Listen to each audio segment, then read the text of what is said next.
kun maal tokko naasofsiise. Anamma muna sitti meenka'e. An sitti meenka'e utuu mucaan kun achitti deebi'e amma lalisa sana achi asii watota baasaa walitti funaanuu dhiiftee murtee mataa keetii murteessuu qabda. Kanan na baasaa yoon kana godhe kanatu na baasettee of mariisisuudhaan yoon moo hiriyaa qabaatte hiriyaa kee mariisisuudha. Maaliin maqaan kee dhaama? Fuuteetta akka fuute amanteetta birrii. Namichi immoo jarri jaraaraan kun yeroo 5-6 asirratti matamee hin dhiyaatu yoo himatame illee birrii namaas hin deebisu waan ta'eef ittiin siqatinaa jedhamee asirraan himamaa jira. Dhayiteetti kenniteetta. Utuu nama biraa ta'e jaarsummaatti ergamaa. Namni sun hin gaafatamaa sagalee ta'a. Mulee waatti naa dabali. Waan afaan si kaadhaa mulee koo. Eshi. Isaa mana tokkummaatti namni kun himatamee jira. Maal nyaatini si nyaata. Geessiteetti hin kenninii jedhamee adda baafameetti himnaan. Lakkeen hojjedhee finne ani hin danfine siin danfite allayyaa seenti ana maanna galcheette keessatti kennite si galee dubban. Tokke maaliin itti murteesse beektaa? Biisaan kun waan biyya kana keessa nama sana biyya keessaa asii hin baafne EDTdha. Biisaan 4GD waan ta'eef birriin ciraa guutumaan guutuutti deebi'uu qaba kan jedhu murteesse laan akka yaada kootti. Maaliifi utuu namni sun biyya kanaa ba'ee yookaan bakka tokko ga'ee yookaan bakka deemu sana ga'eera ta'e sirriidha. Biizaan si orjinaaliidha jechuu dandeessa. Kanaaf amma zooroo gara kamiinuu gara seeraattis gara ija namaan gara laaltuttis balleessaan yaa'u suma. Maaliif biizaa 4GD hojjetee sitti erga? Cheekiin gochisiin biizaan 4GD ta'eef deebi'a. Asirratti mulee. Sirraa kan citu jira jedhee yaadan. Biizaa kana lama isa ba'e lachuujuu ergameeraaf.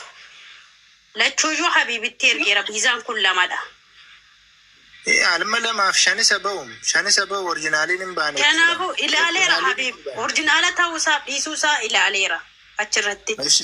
Ijoolleen biizaan akka sanaa ijoolleen ba'eef biizaan wal fakkaataa ijoolleen ba'eef biraa dhufan ijoolleen lama. Akka carraa ta'ee deebi'e malee hin dibira.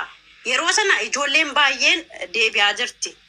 Akki carraa sababni eenyunni sababa keessaniif deebi'e akka carraa utuu hin taane akka carraatiin jedhu kan namni. Yoo tina takaalteena kuffifte yoon ofiin kufe ofiin hin kufen jedhu. Yoo timmoo takaalteena kuffifte hin jedha malee akka carraatiin jedhu misatti takaalteena kuffifteen. Kanaafuu takaaltee amma badiin kee zooroo namni kun akka carraa deebi'e jechuu hin dandeessu. Hin danda'amu. Garuu ooyee. Ilaa maaltu kee beektaa dubbichi dhugaatuma namni waan irraa beeku irraa dubbataa miti. Munaas hin beeknu, Habiibinis hin beeknu, Jiitus hin beeknu. Burumta deebuu nama. Garuu seera viizaadhuma hedduu gaddaa hedduu ijoolleen deebisu sana viizaadhuma orjinaalii namni deebi'aa jira. Orjinaalii dhuma torkatti qabdu. Maaliif deebi'aa tokkoon viizitiin keessirrii miti jedhu tokkoon mootummaa Itoophiyaa deebisaa ture hedduu sana. Isoo kanarratti maal insirraafanna. Fixeen kaa. Amma rakkoon eegamma haasaa kana dubbannee gaane wanti an shakke maanni beektaa? Munaanii fi mucaaniin abbaan viizaa suni rileeshinii walitti qabu hojiidhaan alatti. Amma kana keessatti muna gadhii yoo cubbu sirra keenya lallahu alayhim gaybii dubbataarra gaybii shakkiidhaa beeku. Laa cubbuun irra kaa jirtu asirratti akkasin dubbatina. An kanaaf isin hin jenne bar amma kanaafuu ati isa dhiyeeffachuu baattee dhaggeeffadhu muna.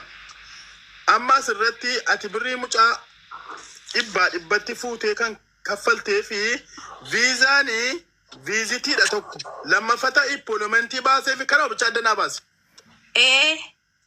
Ippoolomentii baaseef. Dhaggeeffadhu achirratti. Dhagaye. Viizaa sakaaniin dhaggeeffadhu qoodhe muna. Viizaa sakaaniin editiidhaa jennu fakkeenyaaf viizaa viizitarii. Viizaan ippoolomentiin immoo itti ergiteetta Habiibitti Habiiba hin beekanatti fakkaata. Habiibi hin beeka. Viizaa inni lammaffata ba'e ippoolomentii tikkeetti kalli waliin kunneeyyuu kutamee Allahu aalem. Walumaa galatti ati waan ta'u qabu siidha malee kan murteessu yaajamaa akkasi kan ammoo akkasiin godha. Isa kana akkasitti akka sii ta'utti tun taane akkuma mucaan kun hin miidhamnetti. Maaliif viizaan ippoolomentiidhaa fi editiin hin eenyuun anis atis hin beekta eenyuun hin beeka beeki.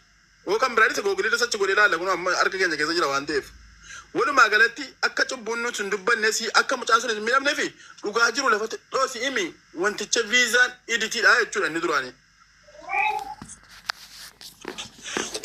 طيب akka biizaan lama ba'aa ture beekta miti ati garuu isaaf. lama qoyme isaaqna dubbachiisi meel tokko. Haasofsiisu muleedhiis hin beekaa isaaqdhiis muleedhiis haasofsiisu. Waa isaa hin beeka isaaq. Akka fakkeenyaaf biizaan yeroo asii fakkeenyaaf poolomantiin beekamu Itoophiyaadhaa biizitiidhaan Itoophiyaarraa immoo biizitiin ba'uu fi hin beektamoo hin beektu akkasii miti dubbichi awwantiin keessa gadi bu'ee beekuu hin jiru. Ana akkasittan fidaa jennaan itti kenne. Amma muna dhaggeeffadhu. Amma wanti afaan nu qabe kan baase ati amma dabarsitee kan utuu gaafa sana gurbichi isa sana baasee isa kana agarsiisaa jedhama. Fakkeenyaaf dirree xiyyaaraatti yoo viizaa wayisii ba'e viizaa isa kana akkas godhi isa kana akkas godhi jedhamee ijoolleetti hima. Ijoolleen sun faamuu dadhabuuf dhiisuun mala Allah waalim. Walumaa galatti seera viizaa keessatti mucaadumti kee gaafa manaa kee dhufu hedduu sana viizaan viizitariidhaan dhufame aggalamaa jira. Maaltu isa deebisee eega viizitariidhaan aggala hedduu sana eenyuun galaara beeki viizaa viizitiidhaan. Viizaa viiziti. Qoy gara geeffadhu. Eega viizaa viizitiidhaan aggalamaa jiraate maaliif deebi'e tokko. Eegammoo lammaffatamoo mucaan kan kee lammaffata dhaqeeraa viizaa poolomantiidhaan maaliif gubate hin dhufu moo hin barbaadu jedhe amma dhaggeeffachuu ta'e bara mucaan kun. Qoy nan fida edaabar nan fida siwoosii baradhuu jedhee bar siwoosii barataa ture bar. Baradhuu jechuu miti. Birrii 450 fuudhee kee namni moo ofirraa barataa ammas deebise. Ela poolomantiidhaan siwoosii malee hin darbamu jedhe anaanis habiibiinis. Poolomantii siwoosii baratu Addis Ababaatti bultii 15 keessa dhufuu qaba innaan xayyib abaratu jedhee barataa ture mucaan sun. Yeroo inni baratee fixee ka'u ammoo maal poolisii moo wanta ta'e jedhe ammoo. Lakkibba wanti poolisii jedhamu jiru sa'aatii sana waa'een poolisii tokko ittiin jiru dhaggeeffadhu. Sababa funaane. Sababa funaane bakka sababa funaane. Isaaq waa'ee mucaa sana dhibteetti maaliif birrii mucaa jira kanaan deebiftu tammamuun haasaa gabaabaa isa sana maal galche baga sinya itti yarsee. Ofii murteessine ammasiin ofii murteessine malee nu itti murteessineerra laan gara kootiin itti murteesseera. Isaa gati yaadni kee maal? Inni baga nyaateeyyuu utuma nyaatee baga nyaate nama utuutti ma murachee obboleettii allayyaa keessa buusu. Biricha naa herreegi Isaaq naa herreegi biricha. Qoy muna. Waayee. Fakkeenyaaf sis zollomuu hin barbaannu. Viizaan kan kee amma kan qalbii namaa rakkoo ta'e viizaan kan kee kamtu ba'ee bataam ችግር ነው ይነገርን viizaa kee abibiin haasofsiisime viizii qoy al tokko isaa gidduun waa galcha waa tokkitti siifanniisa muna birrii meeqa galchiti yaad kuma 400 meeqa birrii 400 ma isiin jedhe malee isiin meeqa galchite birriin kee meeqa giiftii maal maqaan kee jiitu 430 ta'e 450 Abiib 430 450. Qoy jiituun gaaffee sin gaaffee qoy jiituun jedha irraa jiituun jiitu meeqa galchite. Dirama 5,130 birrii Itoophiyaa birrii 230. Walitti meeqa birrii natti fayyaanatti itti kennite siitti. Yeroo sana birrii 450 irratti galche. 450.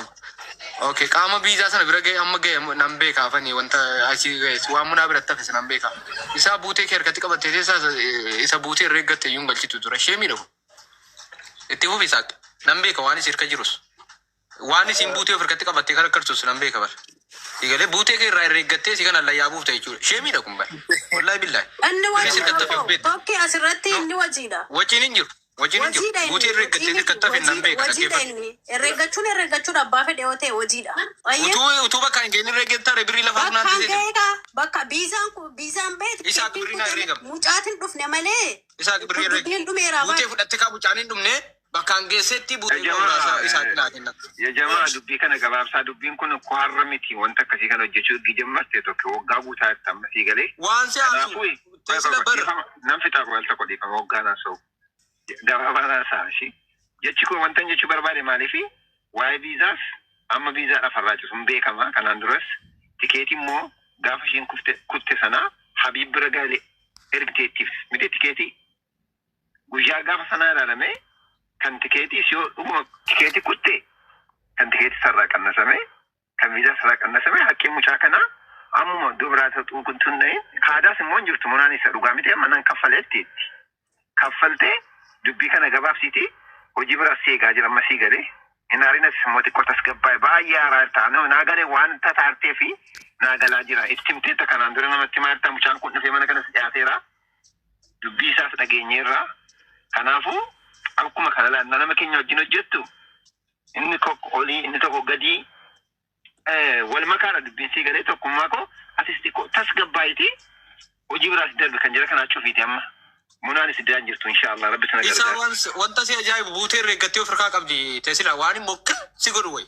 Akka mucaan bakka ga'e wajiira tokkee isa irraa abbaa fedhaa kee irratti reeggachuun jettee barbirrii mucaan reeggattee nyaattee jirti isiinumti kophaatti reeggattee buutee isas kaadaan jirtu qabdeetti isas walitti qabdee deebistu amma dubbiin keenya cufama ofirratti deebisi amma dubbee munaatis dafiti. Andan deebisa utuma jedhu dhufanii na himachuu dhiisaniiyyuu an akkassara malee isinin kassartanu jedheeraan. Sagaleen kois jira. Isaa gaba birrii naa herreegi isaa gida gaaritaa. Herreeggatanii ayyuu birrii jira bakka. Dhaggeeffadhu. Wanti haala. Tikkeettiin gisee sanaan eenyuun beekamaadha. Taslaan illee dhaggeeffata. Dhaggeeffadhu. Sitta ergu tikkeettis biizaa lachuuyyuu sitta ergu Habiib Isaaqa. Aywa Habiib in erga. Amma tikkeettiin gaafa sanaa. Biizaa isa Itoophiyaadhaa boos isa asii boos lachuu biizaa Itoophiyaadhaa boon jiru kan maal taate muna rabbiin soraadhuuti. Sun wal sotoo baati idiitii fi isa siif darbamu sachiin darbamu sun walumatti tokko jedhamti lama hin jiru. Biizaan tokko malee wanti bahu hin jiru inni kaan idiitiidhaati birrii dhibbaa. Lama isin jedhamtu tokko isii Itoophiyaatti mootummaa isin shawwaddanii naan ganamaa gargara mootummaatti iyyee seerkatti gubsiise sun jechuudha.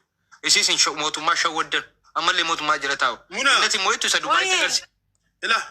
Innati jettu immoo isa Dubaayitti agarsiifamu kana jechuun biizuma tokko. Murteessinanu maaliif jettee jedhi?